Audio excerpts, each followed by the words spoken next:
everyone. Welcome back. It's April 21st. This is Kelly Baltzell, CEO and owner of Beyond Indigo Pets.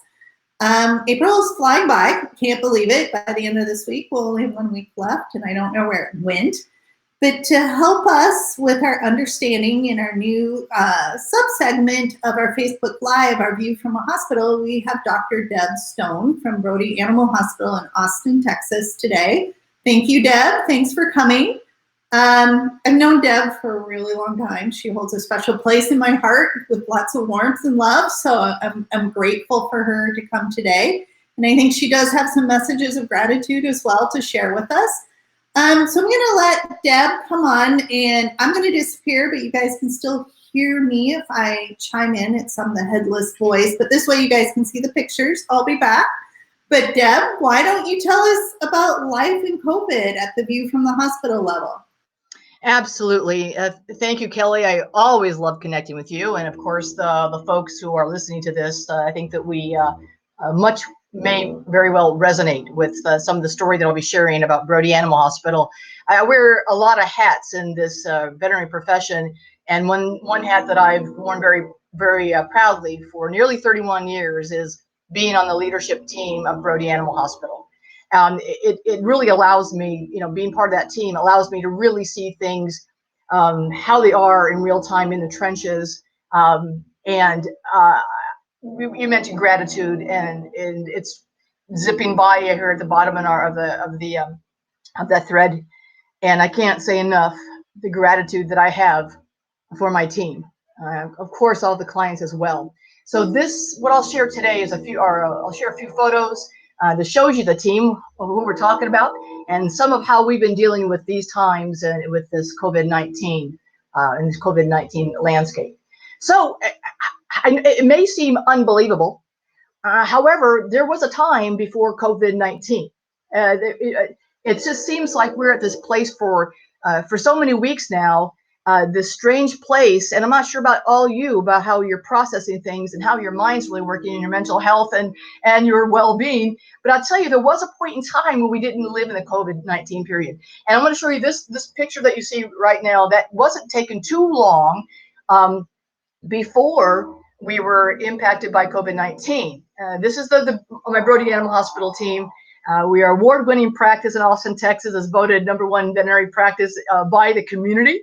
If that gives you an idea about what this group means to our community. So again, this is our group before we started wearing masks. So as we'll go to the next slide for me. I'll talk a little bit about how we heard about this and what did we do? What was our initial response to this pandemic? And we started listening to the news, and we heard this pandemic thing may be a reality. It's maybe in some other countries will be here. We weren't really quite sure what was happening or what to do, but we started to listen as much as possible and go to as many reliable sources as possible to prepare. I don't know about your practices or if you know practice teams that have a well-designed pandemic plan, but we didn't. As awesome and award-winning as this group is, and the gratitude we have for each other and our clients, we didn't have a pandemic plan. Now, we have disaster plans of all kinds. Where do we meet if we have a fire? What do we do with the patients? What do we do with our, where do we all go for safety? But we didn't have that overall pandemic plan. So we were listening, what does this mean? How will we be impacted? What are the right things to do? Who knows?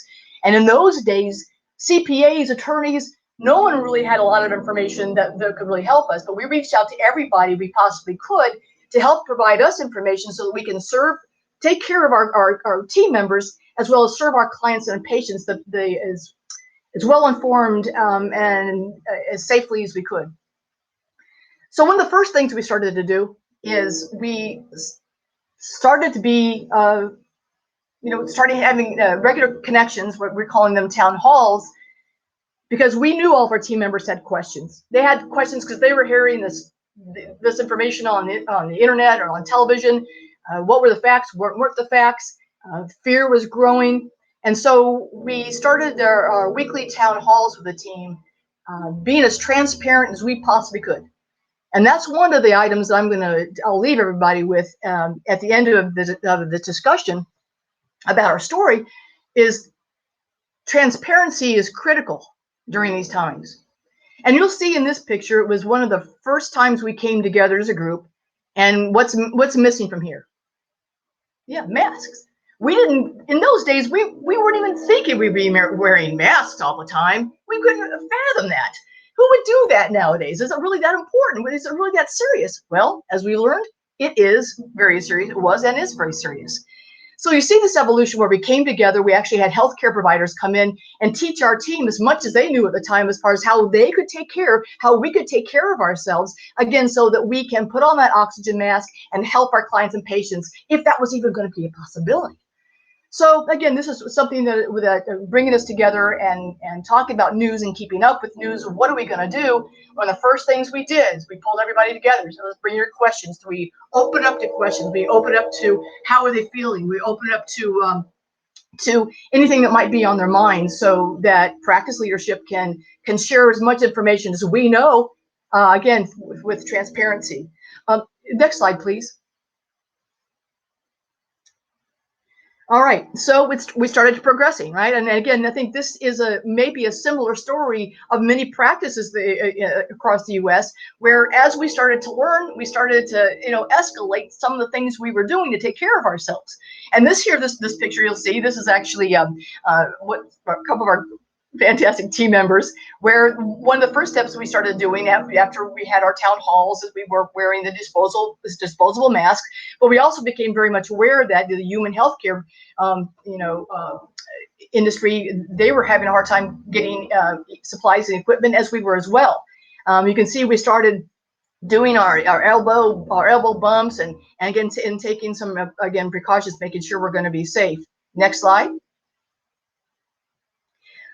All right, so we have this thing called PPE. You'll hear every resource out there talk about the PPEs. How many times do you hear today, since this COVID-19's been taken off, about PPE, right? And so we went from the paper masks to kind of an act of love. These masks were handmade by our team members. Our team members made beautiful, creative masks that not only did they serve as a tool or a source for PPE to protect ourselves wearing the masks, but they also provided joy, with the different designs. And we were able to put our team members who made many of these masks were able actually to contribute, because many folks, if not most folks in our profession, they're doers. They want to do, they got to do, they really want to help. And this actually allowed folks who had that talent, the sewing talent, which I don't have at all, and I'm very appreciative and grateful for folks who can actually have this sort of talent. They were able actually to put that to work and actually contribute and joy at the same time. Next slide, please. As you can see, this is another example of, it's one of our team members being as joyful as possible in one of the masks that was made by our team members. So again, trying to make a difficult situation a bit more joyful in the workplace. Next photo, please. And again, our town halls escalated. We're now wearing masks, and we keep the town halls up. We connect as safely as much as possible.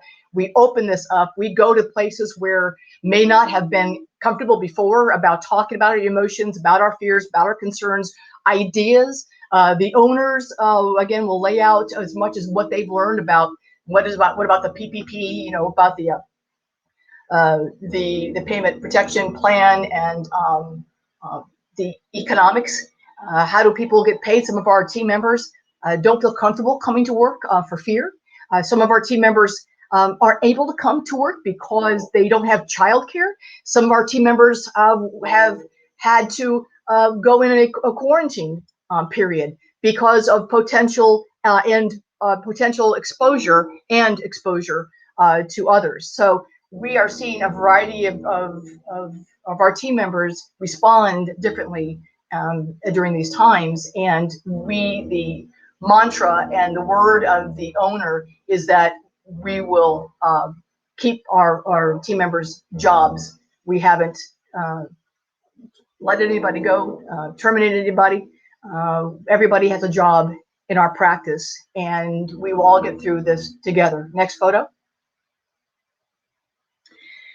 As we mentioned, we keep the town halls going, but you see now it adds a different flavor. To remember when we first started, we're all in the room together, and this is an example of me. I lead the town halls, and I've been asked not to come to work as I'm a team member that doesn't have direct contact with the patients or the clients, and wanted to reduce exposure to our team members. And so we conduct these town halls remotely. And I think that we have seen our profession and our practice has seen a real benefit, a real big benefit in connecting any way we possibly can that's going to be safe.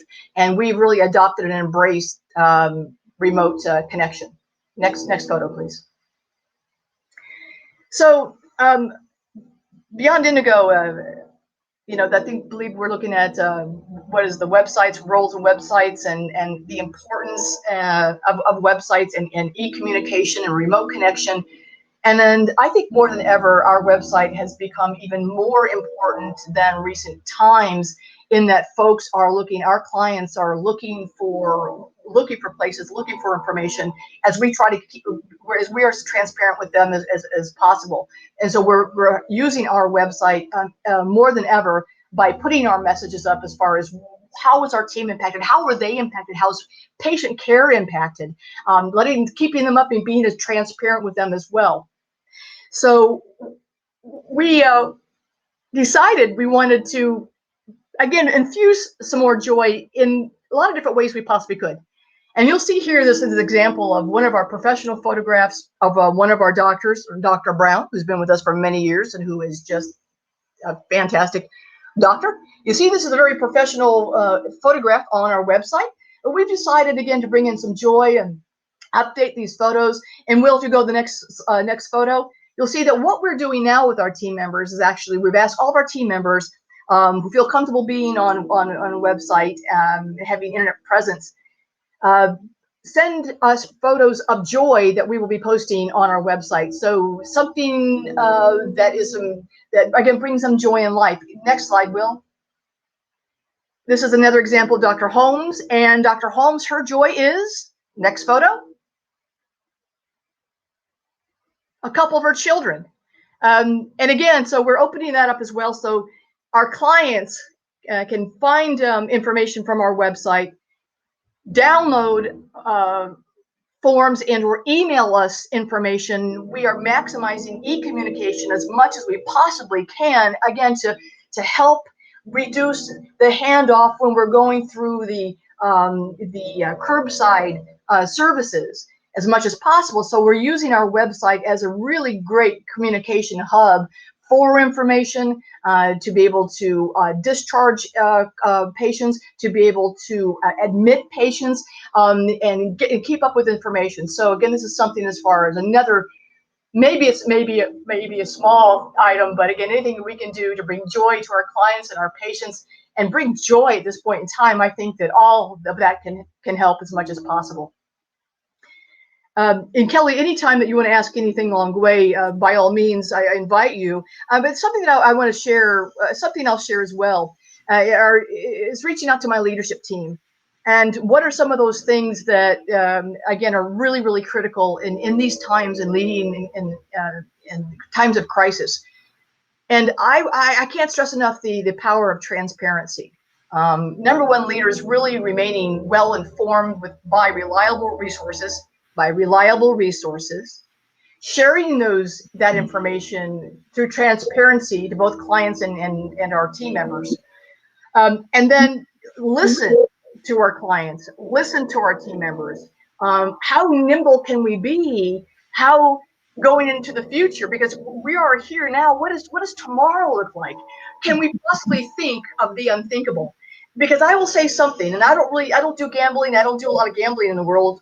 But I tell you what, I really, if I were to gamble, I would say that I don't believe that our imminent future or even long-term future will ever really be the same as what it was, again, in those days. Remember, you saw that first beginning, that picture of the Animal Hospital pre-mask. pre-mask, pre-COVID. I think, and you know what? But again, being open to doing doing things new ways, maybe they really could be better ways in time. And again, just keeping our mind open as far as thinking about the unthinkable. Right. Well, because there's always the silver lining out of every ugliness, right? Yes. And one of the things you and I were talking about before we went on the air was gratitude. And I was asking, like, what are your pet owners? How are they acting to you, right? Like, from the view from the hospital, boots on the ground, what are you guys getting from pet owners? Yeah. And you told me what? What did you tell me? I'm going to tell you that, and even though I'm remote, I keep up with my team members day, night, weekends, get reports, everything from financials to clients, client cases, engagement, any kind of challenges, questions we have. So really I'm keeping my finger on the pulse of what's going on in these days. And I'm going to tell you, Kelly, and the reason why gratitude is, again, in one of my tips as well, is showing that gratitude to clients and team members and stakeholders, is that what I find tremendous is the response of our clients. The response of our clients has been tremendously positive from the beginning. And I will say, during this whole time, we had one response that was not as positive, but I think it was through fear. It was through fear when the client, a longtime client, when that client saw who she loves us, and we love her family. That's love is unshakable. It's just, I think it was shocking to see, even after we had communicator reached out to our clients to prepare them all what was going on. I think she was shocked to have to check in her baby by the curb, on the curbside, or see our mask going on. I think it was a shock to her as a human being. I mean, she comes to us and she knows this is our times, but there's no other story that I've heard at all that people weren't grateful for us to be there for their family member. And they are right there and adaptable. It seems like as much as we adapt, our clients seem to be as adaptable. And that really has helped really elevate our team and their morale when these clients hear such great feedback from our clients, and the gratitude, and any card or anything we get or email we get from clients, we share that with team members. They've got to hear that, because these team members, they show up every day, and they are considered on that front line. And they show up every day. And again, so I am so grateful for them, and I know our clients are. And for the team members to hear that helps us go on. Right? Gives you a reason to get up in the morning and put your foot forward and your best face forward and muster through the best that you can. And I just love hearing these stories of gratitude, right? And I think that might also be another tip for leadership, is if there is stories of gratitude coming in at the leadership level, share it with the whole team. You know, give some bright lights, give some inspiration, print the letter, paste it to the door, do something, right? Just to help, because the sense of we're all in this together is pretty magical, really. You know, that we're all, doesn't affect just one person or one community, it's affecting the entire planet. So I love those stories of gratitude and hearing about it. And I think we're going to need those moving forward, because like you said, we're forever changed. Even if things went back to today, our behaviors are changed, our ideology has changed, what's acceptable to us has changed for our own personal safety. How that all changes, still yet to be seen. Those pages haven't been written. We will live them. We will see what that is. But gratitude is definitely a big part of it, at least in my world. So I'm glad to hear about it. So thank you, Deb, for showing up. That is just, I always love seeing your smile. I'm grateful for your positive energy and hearing what's going on at Brody, because you don't know unless you hear from the view from the hospital, like what's happening. And, you know, we heard from a hospital last week up in Washington, and now you guys are down in Austin, Texas. So it kind of helps to get different geographical perspectives, because again, we're all in different places. So thank you. Yes. And everybody, we have Dr. Jess Trimble back tomorrow to talk about the latest updates in telemedicine, because that keeps changing too. So until then, everybody have a great afternoon. Bye. Thank you, everybody. Thank you, Kelly. Thanks, Will. Bye, everybody.